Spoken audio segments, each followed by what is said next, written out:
Good day, everyone. For today's activity, we'll be discussing the problems of noise pollution in the Philippines. Case number 1. A resident posted a video of people playing loud disco music near the Good Shepherd Sisters Convent in Cebu during Black Friday. The major concern and reason in this situation is the disturbance caused by loud disco music near Good Shepherd Sisters Convent in Cebu. Residents likely value the tranquility and peaceful environment around the convent.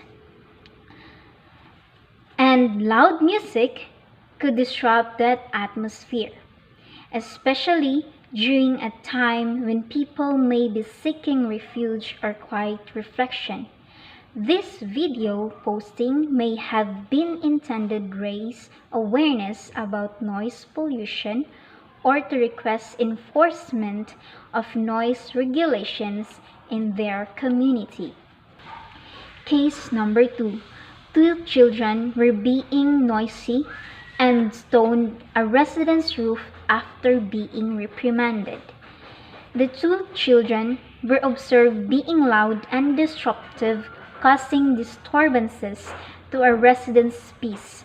After being reprimanded of their behavior, the children allegedly responded by vandalizing the resident's property, climbing onto the roof. This incident highlights ongoing issues related to noise pollution in communities where disruptive behavior by children can lead to conflicts between residents. The situation draws attention to the need for effective measures to address noise pollution and promote harmonious living conditions with neighborhoods.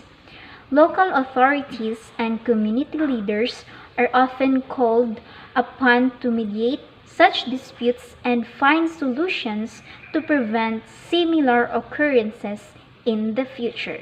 Case number 3. A student in Masbate was shot dead by a security guard allegedly for being noisy. The tragic incident in Masbate, a student was shot dead by a security guard reportedly due to complaints about noise. The altercation is said to have arisen after the student was being noisy, leading the security guard to react violently. This event has raised significant concerns regarding noise-related conflicts and the use of excessive force, highlighting the need for better conflict resolution measures in communities. The case has sparked discussions about public safety, the responsibilities of security personnel, and the consequences of noise pollution in urban areas. Authorities are expected to investigate the incident thoroughly, examining the circumstances and the guard's actions. This is Rhea Grace Cabanday discussing case 1, 2, and 3. Back to you, Albon. During 11 p.m. in Basyo, Manila, a man's peaceful sleep was interrupted. A confrontation escalated into chaos within seconds. A man in gray shirts appeared holding a knife and attacked Romeo Reneses, who was wearing black. The victim fell to the ground. Biktima na kinilalang si Romeo Reneses. The suspect, identified as Adrian Lopez, was arrested and caught trying to clean his blood-stained hands.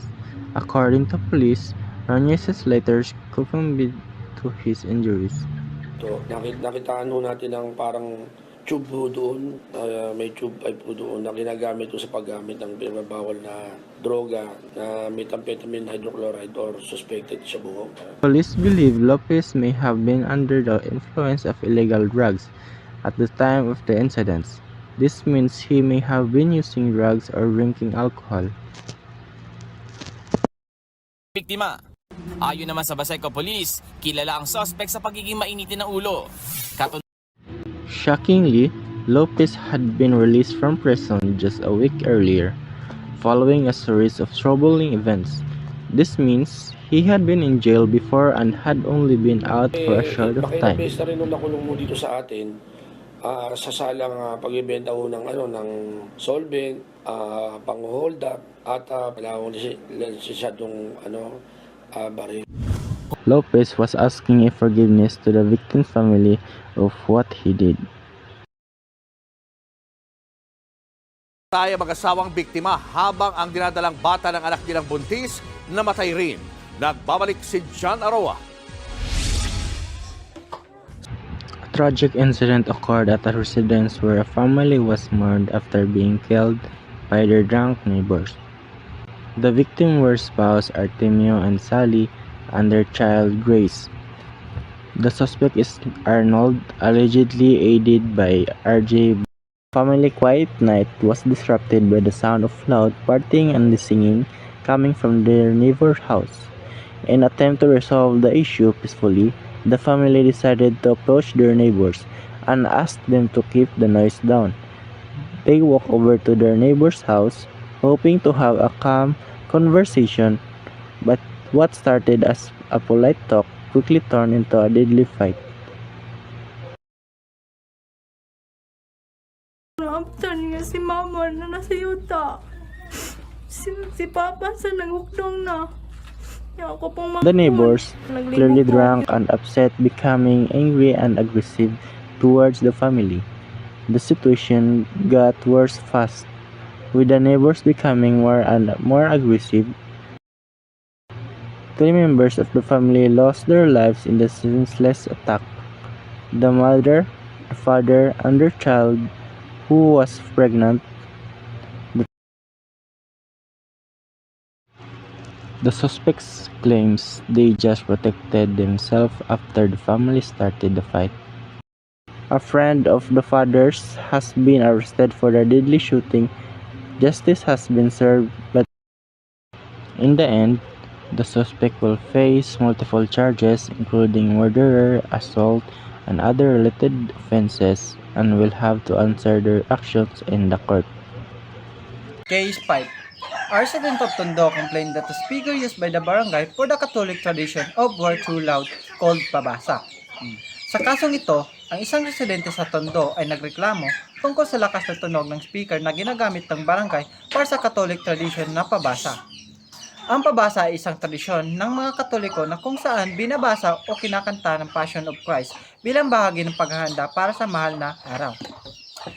Ayon sa reklamo, ang mga speaker na ginagamit ng barangay para sa pabasa ay masyadong malakas, kaya't nagdudulot ito ng abala at pagkaabala sa mga residente sa paligid.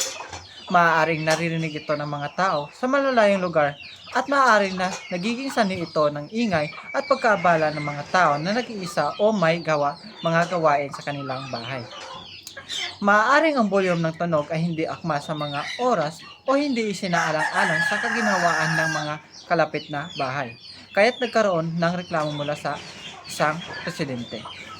Sa madaling salita, ang nangyari ay may naganap na isang relihiyosong aktibidad, ang pabasa, pero ang lakas ng tunog ng mga speaker na ginagamit ay naging sanhi ng abala at discomfort sa mga residente sa lugar kaya't nagbigay sila ng reklamo. Case 6. A motorcycle driver hit a grandmother with his motorcycle multiple times because the grandmother threw a stick at the driver. Sa kasong ito, binato ng matanda ang isang motorista na dumaan sa harap ng kanilang bahay sa Bintar, Ilocos Norte. Nang pulutin ng kanyang ibinato, binalikan ng rider ang matanda. Nagkasagutan silang dalawa hanggang sa sinadyang bagayan ng driver ang matanda. Nang matumba ang lola, humarurot palayo ang rider.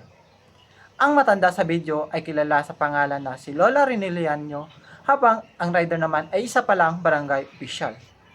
Kwento ni Lola Rene, binato niya na ang rider dahil daw maingay ang motor nito at nakakadisturbo sa mga senior na matanda kagaya niya. Nagtamo si Lola ng sugat sa kanyang binti dahil sa pagbangga ng motor. Desidido din daw siya na magsampa ng kaso laban sa rider. Ayon naman sa barangay treasurer na si Jobin Aguinaldo, nadala siya ng galit nang mabato siya at sabi niya na handa niyang sagutin ang reklamo dahil matagal na din daw reklamo sa kanilang barangay ang matanda. At kinumpirma ito ng mga otoridad na ilang beses nang inireklamo ang matanda dahil sa pambabato niya sa mga motorista na dumadaan. Nagdudulot daw rin ito ng pangamba dahil posible itong pagmula ng aksidente. Matanda ang dalaga na si Lola Rene at wala raw itong kasama sa buhay.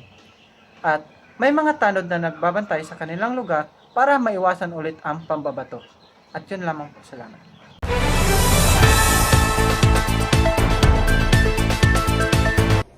The night was alive with conversation and laughters.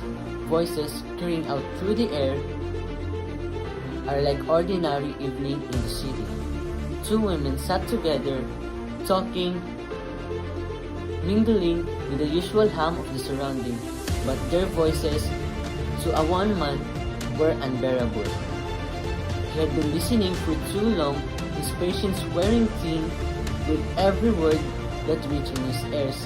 Every laugh, every syllable gained at him like an incessant itch that he couldn't scratch.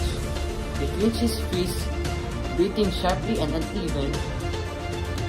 His thoughts clouded with irritations, his anger built until no longer made sense. Until there was only one way in his mind to silence the noise.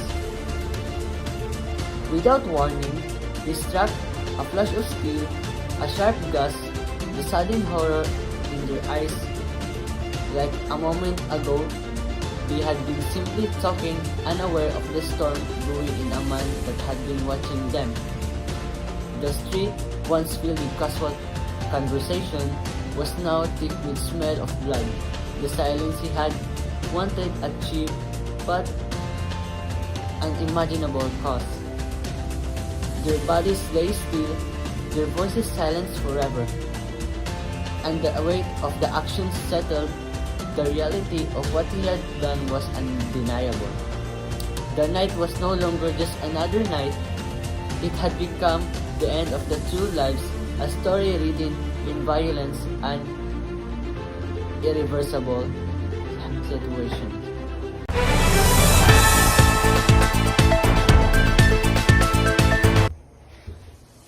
Case number 9. It started with the deep, rumbling growl of the engine slicing through the night air. The motorcycle weaved through the street, its roar bouncing off the walls of tightly packed houses, disrupting the peace that the residents longed for. Frustration simmered behind closed doors, whisper of compliance swelling into sheer anger. The noise had returned just as it always did, and the patient had run out. A door cracked open, then another. The hum of the discontent spilled into the streets, frustration transforming into an action. A few voices turned into many feet stepping forward with the purpose hands of gripping whatever they could find. Rocks, sticks, whatever served as a weapon. The rider barely had time to react. The first blow landed hard, knocking him from his bike. The fall scraped his skin raw, but there was no time to process the pain before the crowd swung him. Fists and rained down stone struck his body, and every desperate attempt to shield him was met with another attack. His motorcycle, now forgotten, lay on its side. Its engine is still humming, a cruel reminder of what had sparked the rage at first place. The rider could barely recognize the face around him, only overwhelming weight of the fury pressing into his ground. By the time of chaos subsided, the street was littered with echoous voice and violence. The broken remains of a human who'd simply been passing through. The roar of his engine had been replaced with silence, but the price had been stepped.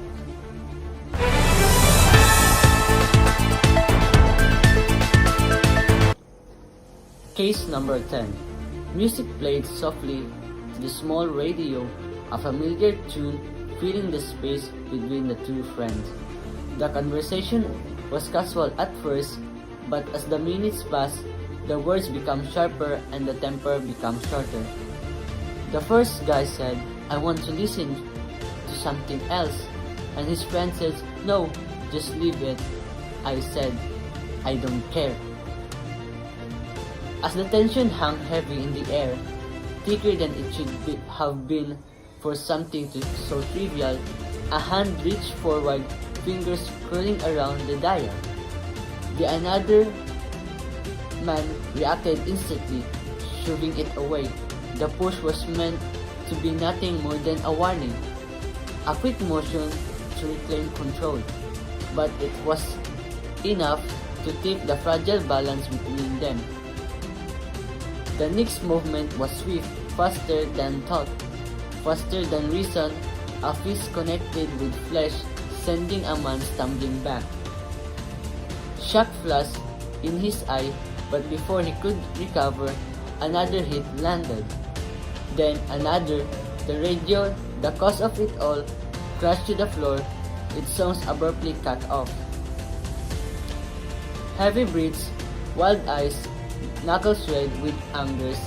It had happened so fast, too fast, that the damage was done. The next moment, flashing lights painted the walls with red and blue.